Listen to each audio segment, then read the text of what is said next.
A48 Lyon-Grenoble. Face à vous, les montagnes semblent sortir de terre. Où allez-vous déjà ? À la côte Saint-André. Vous vous imaginez déjà, dominant du regard l'éventail crénelé des sommets de Chartreuse, de Beldonne et du Vercors.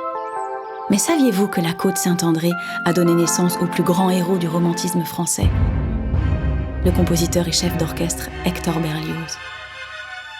Peut-être bien.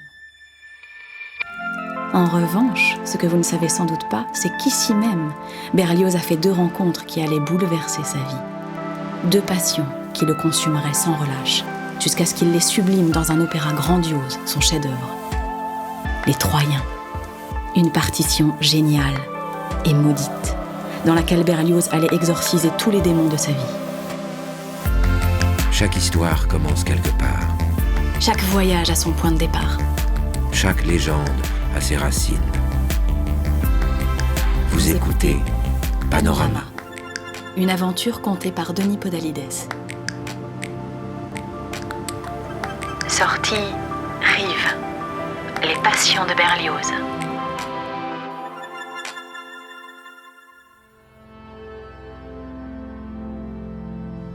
C'est une tâche qui m'agite, me ronge, me fait vivre, me tue. Hector Berlioz l'avoue dans ses mémoires. Une œuvre plus que toute autre l'a hanté et dévoré, au point qu'il a cru en mourir. Les Troyens, son plus grand opéra. Une partition maudite dont les racines sont à chercher ici, dans le terroir du village de la côte Saint-André. Car c'est dans ce paysage, à la fois d'Éden et d'Apocalypse, que Berlioz fit 2 rencontres qui allaient le marquer au fer rouge. C'est là que s'allumèrent en lui 2 amours qui bientôt se changeraient en passion insatiable et qui donneraient à sa vie le rythme heurté et les teintes violentes d'un drame romantique. La première passion de Berlioz s'empara de lui dès l'enfance, quand son père lui fit découvrir un livre, l'Énéide de Virgile. Jamais il ne se remit de cette rencontre.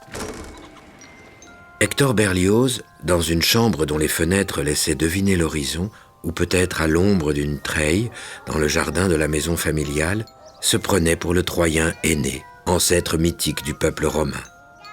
Le jeune Isérois savait-il déjà qu'il embrasserait, presque à la note près, la tragique partition de la vie d'Énée, ce héros qui perdit sa femme, puis pensa trouver refuge dans les bras d'une autre, avant de tout sacrifier à son devoir ? Le destin se conforme bien souvent aux fables que l'on se raconte, enfant. Or, c'est précisément au sortir de l'enfance, dans ce décor monumental de montagnes et d'azur, qu'entre en scène la 2e passion de Berlioz, une passion qui lui offrit toute sa vie la plus exquise des douleurs, les femmes. Hector avait 12 ans lorsqu'il fit la connaissance d'Estelle, qui en avait 17. Elle vivait à Mélan, aux portes de Grenoble, le village où le tout jeune homme passait ses étés. Elle serait sa Didon, cet amour impossible qu'il tenterait d'oublier au Conservatoire de Paris. Mais les amours éternels sont le propre des grandes tragédies. En bon héros, Berlioz dut alors affronter bien des vents contraires.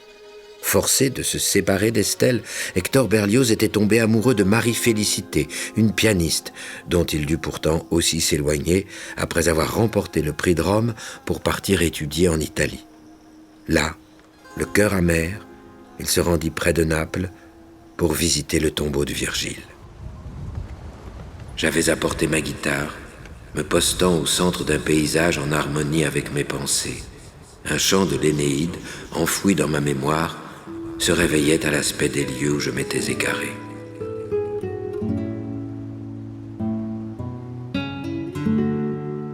Sans doute les paysages de vignes et les collines ourlées de champs de blé entourant son village natal lui revinrent alors également en mémoire.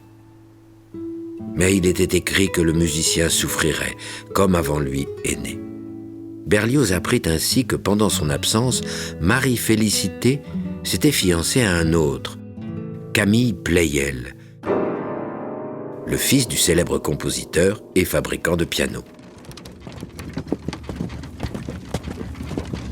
Hector, enfiévré, quitta l'Italie pour Paris, avec en tête le funeste projet d'assassiner son rival.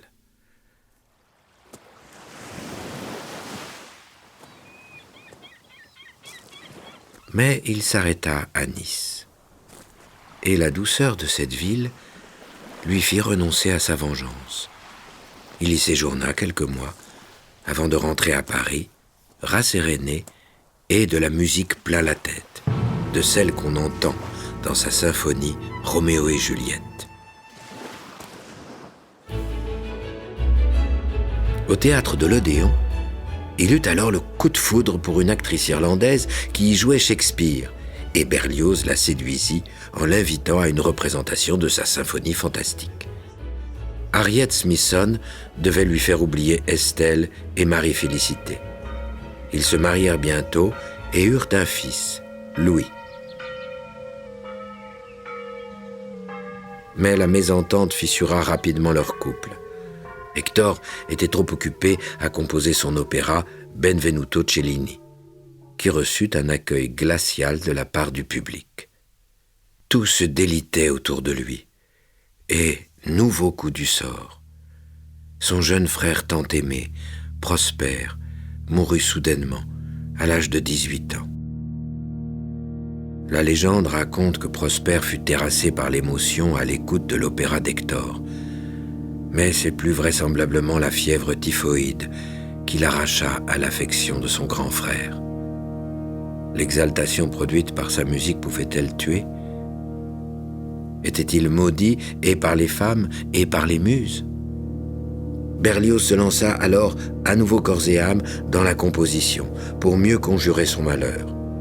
Las, sa damnation de Faust fut encore un cuisant échec. Il pensa qu'il n'écrirait plus jamais de musique. Mais tout amateur de tragédie le sait, le feu qui semble éteint souvent dort sous la cendre. Alors presque cinquantenaire, Berlioz se souvint de son enfance à la Côte-Saint-André et de Virgile qui travailla à l'Énéide durant les dernières années de sa vie. Et sa passion première ralluma dans le cœur d'Hector Berlioz un gigantesque incendie. Je suis tourmenté par l'idée d'un vaste opéra dont je voudrais écrire les paroles et la musique. Le sujet me paraît grandiose, magnifique et profondément émouvant. Mais sa passion maudite devait le faire souffrir. Je rumine, je me ramasse comme font les chats quand ils veulent faire un bond désespéré. Je tâche surtout de me résigner au chagrin que cet ouvrage ne peut manquer de me causer. Berlioz travailla près de 13 années à ses Troyens.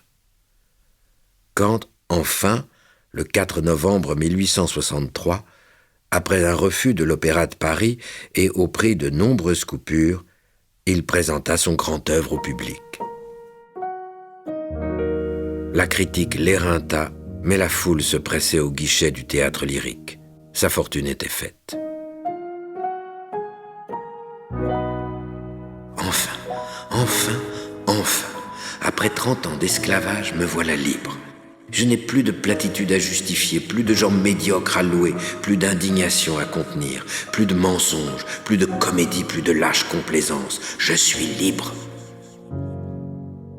Gloria in excelsis Deo et in terra pax hominibus bonae voluntatis.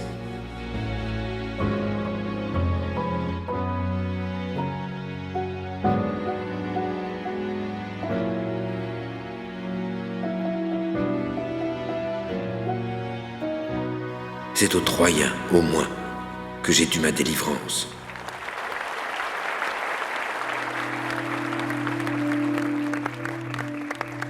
Berlioz était bel et bien libre. Il avait joué avec le feu de la passion qui le dévorait depuis l'enfance et l'avait finalement dompté, en alchimiste.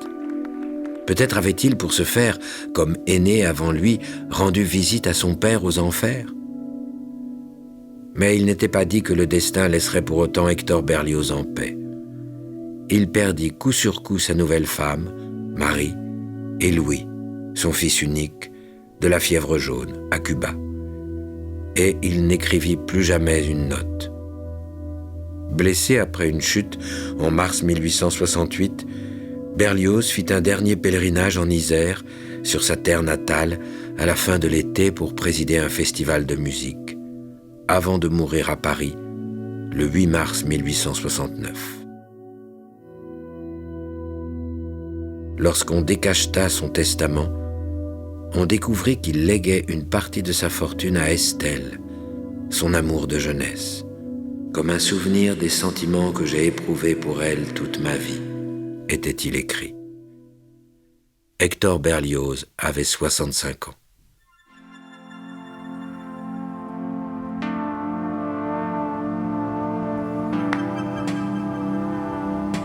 Les passions de Berlioz l'ont rongé, agité et peut-être bien tué. Mais elles lui ont aussi permis de faire de la Côte-Saint-André l'égale de Rome. Et son œuvre, cette braise immortelle, est toujours célébrée chaque été au Festival de la Côte-Saint-André. Quant à sa maison natale, celle où le jeune Hector a la première fois côtoyé Virgile et tant songé à Estelle, elle est devenue un joli musée qui porte son nom et où chacun, à ses risques et périls, peut venir attiser le feu de ses propres passions.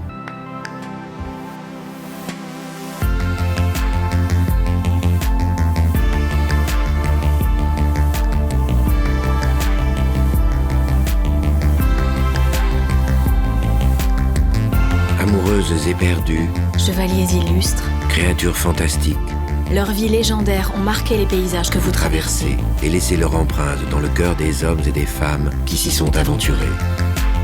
Les autoroutes APRR et AREA vous invitent, le temps d'un voyage, à réveiller le passé et à entrer dans la légende.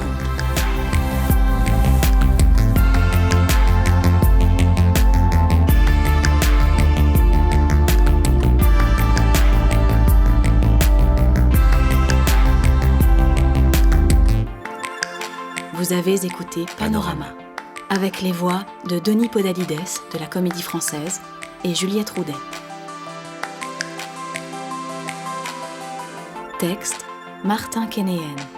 Musique, Germain Calsou et Charles Dolé. Réalisation, Anna Bui.